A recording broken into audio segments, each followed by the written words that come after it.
women need to write books.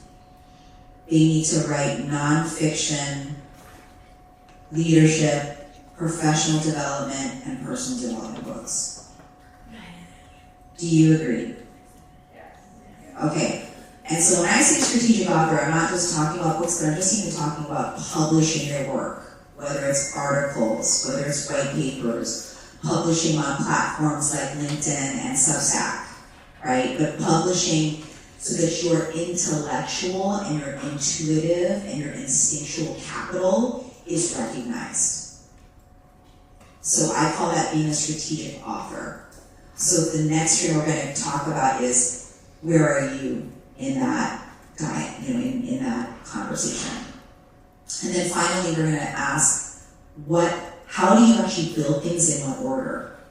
Because you being a lived and alive human being who's lived a lot of experiences that's different from maybe the neighbor sitting next to you in this room, you know that life isn't linear, right? Everybody knows life isn't linear, but somehow when we became professionals, we needed linear to understand. We needed it to be logical. We needed to be in a straight line. How many of you own your own businesses in here? Okay, great. So you know owning your own business isn't linear. Like, it doesn't matter if there's a playbook, there's a bunch of things that you could do to life be life in, right? Life's been a life. And so the same thing with building your thought leadership. But there is an order of operations based on where you're at in the other frameworks.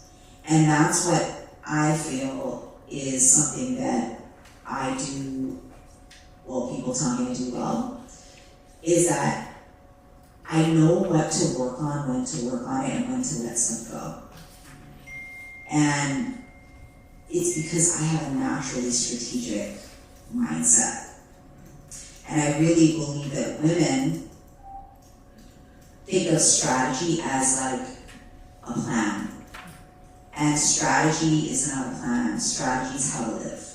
We all exist because we've had a strategy for our lives, whether it was working in unconscious or conscious ways or by default. It is a strategy, and so is building a thought leadership brand. Okay? So that's what we're going to do. Who am I as a leader? Where am I positioned at? And what do I build in what order? Okay? All right, let's talk about the human operating system first. All right? These are the 4 architect types that shape leadership in the AI era. I'm going to go over each type of architect with you. So the first is the strategy leader.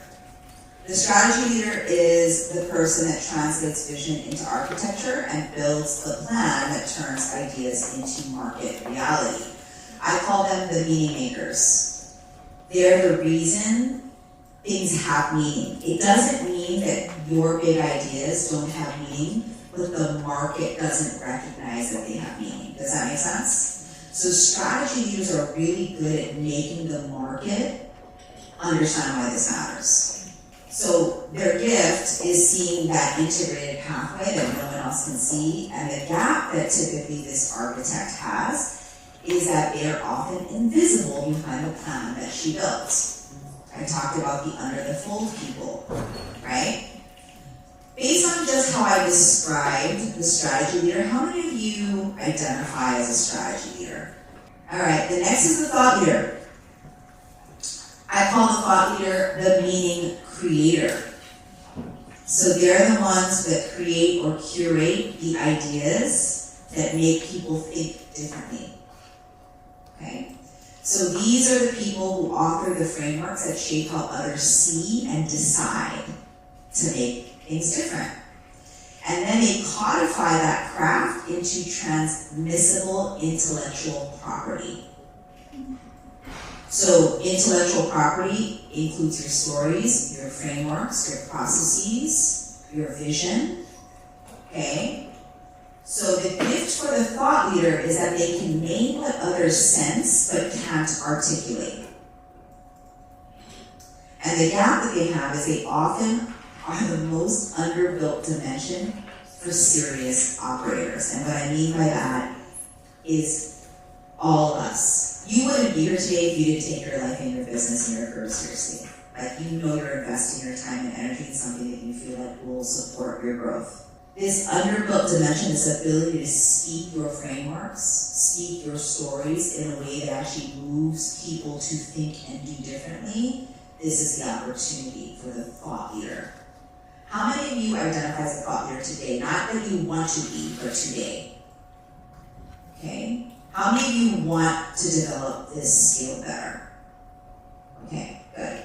We need you to. I need you to, because I don't want to be alone.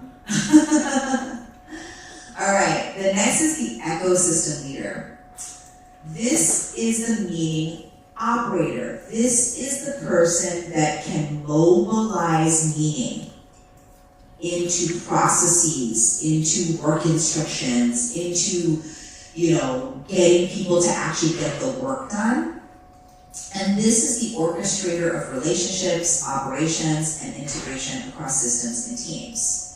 So their gift is that they can figure out how to make complex systems run, and usually very calmly. Very calmly, systems don't overwhelm them. They're able to execute in a very logical fashion.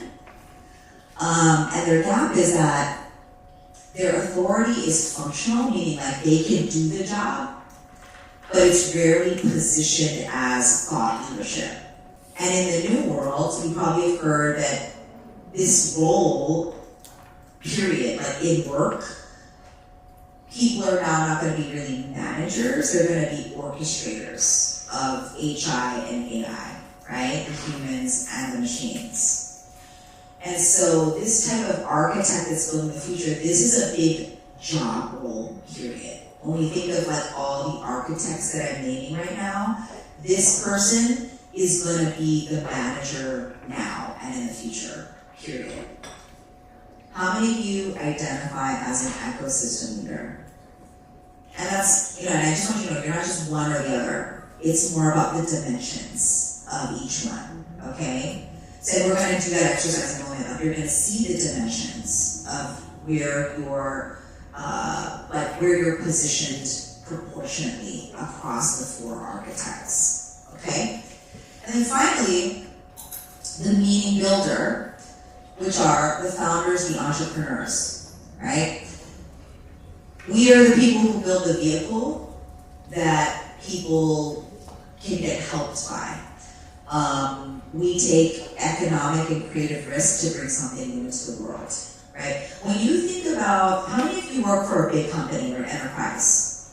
Okay, when you think about an enterprise company, every single one of them started with a founder's big idea.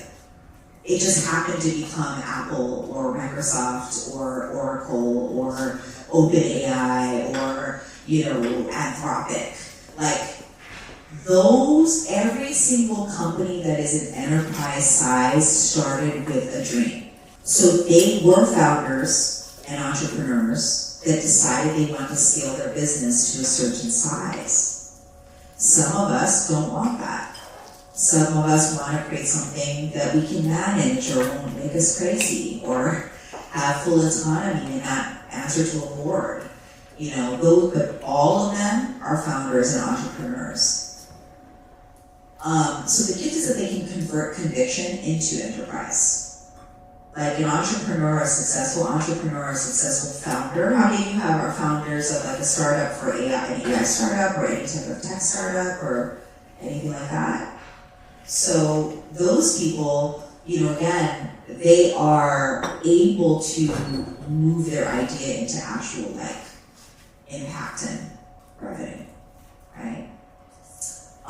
But the gap is that they're often building so fast that the intellectual property underneath has not been codified. So they're able to, let's say, get investment dollars, but they're not able to pass the deck, the investor deck, to continuously shape the narrative of why their solution can change the world. And that's why it gets stuck, and then really it's just about networking and playing golf and all the things just to get more money. And I know that women, we want more than that. Like, we want not just what we bring to market to change our financial legacy, but we want to change the world with it.